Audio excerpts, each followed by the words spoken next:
50 വ്യത്യസ്ത വശങ്ങളുള്ള ഒരു ഡൈസ് ഉണ്ടെന്ന് സങ്കൽപ്പിക്കുക. ഇപ്പോൾ അവയെല്ലാം ഒരുപോലെയാണ്, മാജിക്കൽ സൈഡ് ഒഴികെ. അതിന് ഒരു പ്രത്യേക ഇഫക്റ്റ് ഉണ്ട്. നിങ്ങൾ അത് ഉരുട്ടുമ്പോൾ നിങ്ങൾക്ക് $1 ലഭിക്കും. ആ ഡൈസ് എത്ര തവണ ഉരുട്ടും? നിങ്ങൾ അത് ധാരാളം ഉരുട്ടും. നിങ്ങൾ അത് ഉരുട്ടുമ്പോൾ പണം പ്രിന്റ് ചെയ്യുന്നതായിരിക്കാം അത്. എന്നിരുന്നാലും നിങ്ങൾക്ക് അത് ഒരിക്കൽ ഉരുട്ടാം, പണം ലഭിക്കും. നിങ്ങൾ വീണ്ടും ആ മാജിക്കൽ സ്ക്വയറിൽ എത്തുന്നതുവരെ നിങ്ങൾക്ക് അത് 8 തവണ കൂടി ഉരുട്ടേണ്ടി വന്നേക്കാം. വീണ്ടും പണം ലഭിക്കും. തുടർന്ന് 1401 തവണ ഉരുട്ടി പിന്നീട് പണം ലഭിക്കുന്നതുവരെ മാജിക്കൽ സൈഡിൽ അടിക്കാതെ 140 തവണ ഉരുട്ടേണ്ടി വന്നേക്കാം. അതിനാൽ അടിസ്ഥാനപരമായി സ്ഥിതിവിവരക്കണക്കുകൾ ഉപയോഗിച്ച് നിങ്ങൾ അത് ഉരുട്ടുന്ന ഓരോ 50 തവണയും നിങ്ങൾക്ക് $1 ലഭിക്കുമെന്ന് നമുക്ക് പറയാൻ കഴിയും. എന്നാൽ ചിലപ്പോൾ അത് നിങ്ങൾക്ക് 8 റോളുകൾ എടുത്തേക്കാം. ചിലപ്പോൾ നിങ്ങൾക്ക് 140 റോളുകൾ എടുത്തേക്കാം. ഇപ്പോൾ ഒരു മെഗാ മാജിക്കൽ ഡൈസ് ഉണ്ടെന്ന് സങ്കൽപ്പിക്കുക. അതിന് 500 വശങ്ങളുണ്ട്. പക്ഷേ നിങ്ങൾ മാജിക്കൽ സൈഡിൽ അടിക്കുമ്പോഴെല്ലാം ഇത് നിങ്ങൾക്ക് $10 നൽകുന്നു. $10 റിവാർഡ് നേടാൻ നിങ്ങൾ ഇപ്പോഴും ഏകദേശം 500 തവണ ഉരുട്ടേണ്ടിവരും. ഇപ്പോൾ ഇതിന് ഒരേ ശരാശരി പേയ്ഔട്ട് ഉണ്ടെങ്കിലും ഓരോ തവണയും നിങ്ങൾ അത് ഉരുട്ടുമ്പോൾ ഏകദേശം 2 പെന്നികൾ ആ പേയ്ഔട്ട് ലഭിക്കാൻ നിങ്ങൾക്ക് വളരെയധികം സമയമെടുക്കും. ഇപ്പോൾ നിങ്ങൾ രാത്രി മുഴുവൻ ഇത് ഉരുട്ടുകയാണെങ്കിൽ ഇത് യഥാർത്ഥത്തിൽ ഒരു പ്രശ്നമല്ല. എന്നാൽ ഉദാഹരണത്തിന് നിങ്ങൾ ജോലിസ്ഥലത്തെ നിങ്ങളുടെ ഇടവേളയിൽ മാത്രം ഇത് ഉരുട്ടുകയാണെങ്കിൽ നിങ്ങൾക്ക് മുഴുവൻ സമയവും ആ ഡൈസ് ഉരുട്ടിക്കൊണ്ടിരിക്കാം, ഒരു പേയ്ഔട്ട് പോലും ലഭിക്കില്ല. അല്ലെങ്കിൽ നിങ്ങൾക്ക് ഭാഗ്യം ലഭിക്കുകയും 2 തവണ ഒരു പേയ്ഔട്ട് ലഭിക്കുകയും ചെയ്യാം. ഇപ്പോൾ ഒരു മെഗാ ഡൈസ് ഉണ്ടെന്നും അതിന് 5000 വശങ്ങളുണ്ടെന്നും, എന്നാൽ അത് നിങ്ങൾക്ക് ഓരോ തവണയും $100 നൽകുമെന്നും സങ്കൽപ്പിക്കുക. ഇപ്പോൾ അത് സ്കെയിൽ ചെയ്യുക. ഈ ഉദാഹരണം എടുത്ത് 1/2 ദശലക്ഷം വശങ്ങളുള്ള ഒരു ഡൈസിലേക്ക് ഇത് നീട്ടുക. പക്ഷേ നിങ്ങൾ മാന്ത്രിക സിംഗിൾ സൈഡിൽ എത്തുമ്പോഴെല്ലാം അത് നിങ്ങൾക്ക് $10,000 നൽകും. ഇപ്പോൾ ഇത് അടിസ്ഥാനപരമായി ഒരു ലോട്ടറിയാണ്. ഈ ഡൈസ് ഉരുട്ടണോ അതോ 50 വശങ്ങൾ മാത്രമുള്ള സാധാരണ ഡൈസ് ഉരുട്ടണോ? അതിനാൽ ശരാശരി അവർ നിങ്ങൾക്ക് ഒരേ തുക നൽകുന്നു. അതായത് ഒരു റോളിന് 2 പെന്നികൾ പോലും. നിങ്ങൾക്ക് കൂടുതൽ പണം ലഭിക്കുന്നതിനാൽ ചെറിയ ഒന്ന് വേണം. ശരി, ഒരു മൈനിംഗ് പൂൾ എന്താണ്? അതിനാൽ ഞങ്ങൾ തുടരുന്നതിന് മുമ്പ് ഞങ്ങളുടെ what is proof of work video കാണാൻ നിങ്ങൾ ആഗ്രഹിക്കും, കാരണം ഇത് ആശയം നന്നായി വിശദീകരിക്കുന്നു. നിങ്ങളുടെ മുത്തച്ഛന് അത് മനസ്സിലാക്കാൻ കഴിയും. കൂടാതെ ഈ വീഡിയോയിൽ ഞങ്ങൾ മുന്നോട്ട് പോകുന്നതിന് മുമ്പ് നിങ്ങൾ അത് മനസ്സിലാക്കേണ്ടതുണ്ട്. അതിനാൽ ശരിയായ സംഖ്യകൾ ലഭിക്കുന്നതുവരെ ഊഹിച്ചും പരിശോധിച്ചും സങ്കീർണമായ ഒരു പസിൽ പരിഹരിക്കാൻ ഒരു കമ്പ്യൂട്ടറിനെ പ്രോത്സാഹിപ്പിക്കുമ്പോഴാണ് പ്രൂഫ് ഓഫ് വർക്ക്. ബിറ്റ്കോയിന്റെ കാര്യത്തിൽ ഒരു മാന്ത്രിക ബ്ലാക്ക് ബോക്സിൽ ഇടാൻ കഴിയുന്ന ക്രമരഹിതമായ സംഖ്യകളുടെയും അക്ഷരങ്ങളുടെയും മിശ്രിതം കണ്ടെത്താൻ നിങ്ങൾ ശ്രമിക്കുകയാണ്.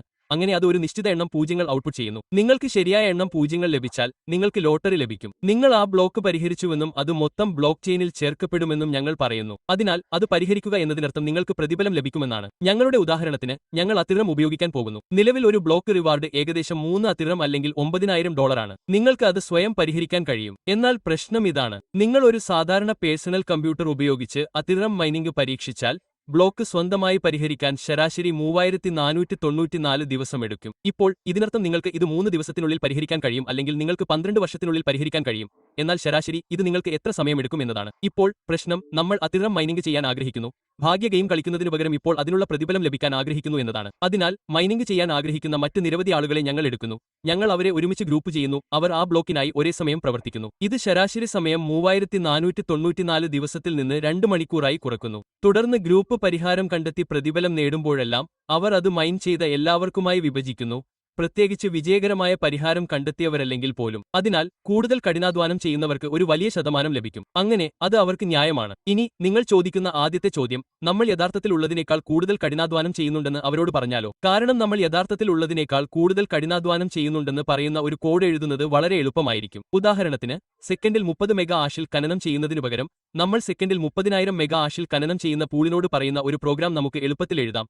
തുടർന്ന് ബ്ലോക്ക് റിവാർഡിന്റെ ഭൂരിഭാഗവും ലഭിക്കും. അപ്പോൾ അവർ ആ പ്രശ്നം പരിഹരിച്ചത് ഇങ്ങനെയാണ്. പൂളുകൾ ഒരു കനിത്തൊഴിലാളിയുടെ വാക്ക് സ്വീകരിക്കുന്നതിനു പകരം പൂളുകൾ ബുദ്ധിപൂർവമായ എന്തെങ്കിലും കൊണ്ടുവന്നു. നിലവിലെ ബ്ലോക്ക് പരിഹരിക്കാൻ നമുക്ക് ഹാഷിൽ 20 പൂജ്യങ്ങൾ ആവശ്യമാണെന്ന് പറയാം. അപ്പോൾ പൂൾ ചെയ്യുന്നത് കുറഞ്ഞത് 10 പൂജ്യങ്ങളെങ്കിലും ഉപയോഗിച്ച് നിങ്ങൾ കണ്ടെത്തുന്ന ഏത് പരിഹാരവും അവർ എടുക്കുകയും അവർ നിങ്ങൾക്ക് ഒരു പങ്ക് നൽകുകയും ചെയ്യുന്നു. അപ്പോൾ നിങ്ങൾ ഖനനം നടത്തുകയാണ്. 10 പൂജ്യങ്ങളുള്ള 1, 12 പൂജ്യങ്ങളുള്ള 1, 18 പൂജ്യങ്ങളുള്ള 1, 13 പൂജ്യങ്ങളുള്ള 1, 17 ഉള്ള 1 എന്നിവ നിങ്ങൾ കണ്ടെത്തുന്നു, മറ്റൊരാൾ ബ്ലോക്കിനുള്ള പരിഹാരം കണ്ടെത്തുന്നതിന് മുമ്പ്. ഇപ്പോൾ ഈ ഷെയറുകൾ നിങ്ങൾ യഥാർത്ഥത്തിൽ ഖനനം ചെയ്യുകയായിരുന്നുവെന്ന് തെളിയിക്കുന്നതിനാൽ പൂൾ ഞങ്ങളുടെ വാക്ക് സ്വീകരിക്കുന്നതിന് പകരം പരിഹാരത്തിനായി ഞങ്ങൾ പ്രവർത്തിക്കുകയായിരുന്നു എന്നതിന്റെ തെളിവായി ഞങ്ങൾ അവ സമർപ്പിക്കുന്നു. അതിനാൽ അടിസ്ഥാനപരമായി വർഷത്തിൽ ഒരിക്കൽ പണം ലഭിക്കുന്നതിനു പകരം മൈനിംഗ് പൂളുകളുടെ ഉദ്ദേശ്യം മണിക്കൂറിൽ ഒരിക്കൽ പണം നേടുക എന്നതാണ്. ഞങ്ങൾക്ക് പണം ലഭിക്കുന്നത് ഒരു ചെറിയ തുകയാണെങ്കിൽ പോലും അത് വളരെ വിശ്വസനീയമാണ്. അതാണ് ഒരു മൈനിംഗ് പൂളിന്റെ പ്രയോജനം. മിക്ക പൂളുകൾക്കും ഫീസ് ഉണ്ടെന്നും നിങ്ങൾ അറിഞ്ഞിരിക്കണം.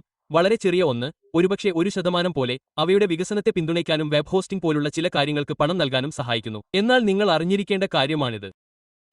ശരി, ഈ വീഡിയോ തുടരുക. ഞാൻ ഒരു മൈനിംഗ് പൂളുമായി ബന്ധിപ്പിച്ച ഒരു മൈനിംഗ് റിഗിന്റെ ഒരു യഥാർത്ഥ ഉദാഹരണം ഞാൻ ഉപയോഗിക്കാൻ പോകുന്നു. അപ്പോൾ എന്റെ 2 കമ്പ്യൂട്ടറുകളും ഞാൻ നിർമ്മിച്ച ഒരു മൈനിംഗ് റിഗും ഇവിടെയുണ്ട്. അത് നാനോ പൂളിലേക്ക് ഷെയറുകൾ സമർപ്പിക്കുന്നു. അപ്പോൾ ഇവിടെയുള്ള ഈ ആദ്യ ബോക്സ് 323. ഇതാണ് നിലവിലുള്ള കണക്കാക്കിയ ഹാഷ് നിരക്ക്. നിങ്ങൾക്ക് ഇവിടെ കാണാൻ കഴിയുന്നതുപോലെ ഞാൻ സമർപ്പിച്ച ഷെയറുകളുടെ എണ്ണത്തെ അടിസ്ഥാനമാക്കി ഈ പൂളിലേക്ക് സമർപ്പിച്ചുകൊണ്ടിരിക്കുന്ന എല്ലാ ഷെയറുകളും ഇവയാണ്. അവരെ എന്റെ നിലവിലെ ഹാഷ് നിരക്ക് കണക്കാക്കുന്നു. അങ്ങനെ ഷെയറുകൾ ഞാൻ യഥാർത്ഥത്തിൽ പ്രവർത്തിക്കുന്നുണ്ടെന്ന് തെളിയിക്കുന്നത് എങ്ങനെയെന്നാൽ ഇവിടെയുള്ള ഈ നമ്പർ, ഈ റിപ്പോർട്ട് ചെയ്ത ഹാഷ് നിരക്ക്, എനിക്ക് ഈ നമ്പർ എനിക്ക് ഇഷ്ടമുള്ളതുപോലെ ഉണ്ടാക്കാൻ കഴിയും. അതിനാൽ നമ്മൾ ഇവിടെ വളരെ വേഗത്തിൽ സൂം ചെയ്താൽ മുകളിലേക്കും താഴേക്കും പോകുന്ന ഈ ഓറഞ്ച് വര നിങ്ങൾ ഇവിടെ കാണുന്നു. ഇത് ഡൈസ് ഉരുട്ടുന്നത് പോലെയാണ്. ശരി, ഈ നിമിഷം ഞാൻ യഥാർത്ഥത്തിൽ ഉണ്ടായിരുന്നതിലും കൂടുതൽ ഉരുട്ടി. അടുത്ത നിമിഷം അത് കറുത്ത വരയേക്കാൾ കുറവായതിനാൽ എനിക്ക് വേണ്ടതിലും കുറവാണ് ഞാൻ ഖനനം ചെയ്തത്.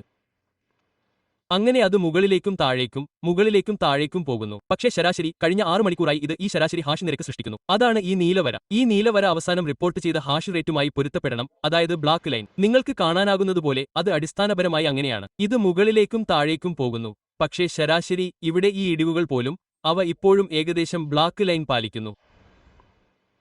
ഇതെല്ലാം ആശയക്കുഴപ്പമുണ്ടാക്കുന്നുണ്ടെങ്കിൽ അടിസ്ഥാനപരമായി സംഭവിക്കുന്നത് ഈ നിലവിലെ കണക്കാക്കിയ ഹാഷ് നിരക്ക് ഷെയറുകളുടെ എണ്ണത്തെ അടിസ്ഥാനമാക്കിയുള്ളതാണ്.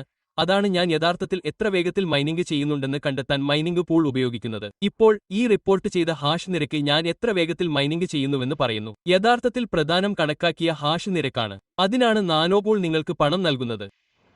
നിങ്ങൾക്ക് ഇവിടെ കാണാനാകുന്നതുപോലെ എനിക്ക് ഏകദേശം 0.05 അധികമുണ്ട്. അത് യഥാർത്ഥത്തിൽ ഏറ്റവും കുറഞ്ഞ പേയ്ഔട്ടാണ്. നിങ്ങൾക്ക് പോകാൻ കഴിയുന്ന ഏറ്റവും കുറഞ്ഞ തുകയാണിത്. ഞങ്ങൾ ഇവിടെ ഏകദേശം $163. ഏകദേശം 7 മണിക്കൂറിനുള്ളിൽ എനിക്ക് പണം ലഭിക്കുമെന്ന് പറയുന്നു. മൈനിംഗ് പൂൾ ഡാഷ്ബോർഡിൽ ഇവ വളരെ നല്ല ഉപകരണങ്ങളാണ്. അതിനാൽ ഏകദേശം 7 മണിക്കൂറിനുള്ളിൽ ഞാൻ 0.5 അധികം അടിക്കുമ്പോൾ എന്റെ അധികം വാലറ്റ് വിലാസത്തിലേക്ക് എനിക്ക് പണം ലഭിക്കും. മറ്റൊരു രസകരമായ കാര്യം ഇത് എന്റെ മൈനിംഗ് റിഗ് ആണ് എന്നതാണ്. ഇതാണ് അതിനുള്ള ഡാഷ്ബോർഡ്. അപ്പോൾ അടിസ്ഥാനപരമായി എന്റെ മൈനിംഗ് റിഗിൽ 7 GPUകൾ ഘടിപ്പിച്ചിട്ടുണ്ട്. ഓരോന്നും ഏകദേശം 30 മെഗാ ഹാഷിൽ മൈനിംഗ് ചെയ്യുന്നു. അതായത് സെക്കൻഡിൽ ഏകദേശം 30 ദശലക്ഷം ഹാഷുകൾ.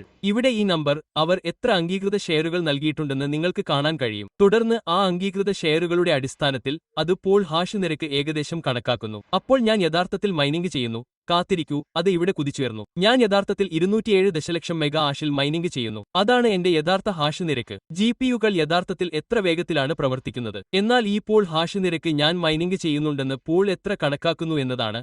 അതിനാണ് അവർ എനിക്ക് പണം നൽകുന്നത്. നിലവിലെ ഉയർന്ന ഷെയർ സ്കോർ ലിസ്റ്റ് നിങ്ങൾക്ക് യഥാർത്ഥത്തിൽ കാണാൻ കഴിയും. ഇതിന്റെ അർത്ഥമെന്താണെന്ന് നിങ്ങൾക്കറിയാമെങ്കിൽ അത് വളരെ രസകരമാണ്. അതിനാൽ ഇവിടെ ഇതുപോലെ ചെയ്യുക. ഏറ്റവും കുറഞ്ഞ ഷെയർ 10 ഗിഗാഹാഷ് ആണ്. 10 ഗിഗാഹാഷിൽ കൂടുതൽ കണക്കാക്കിയ ഏതെങ്കിലും ഷെയർ നിങ്ങൾക്ക് കണ്ടെത്താൻ കഴിയുമെങ്കിൽ അത് പൂളിലേക്ക് അയക്കുകയും അത് സ്വീകാര്യമായ ഷെയറാകുകയും ചെയ്യും. ഉദാഹരണത്തിന് ഇത് 64 ഗിഗാഹാഷ് ആയിരുന്നു.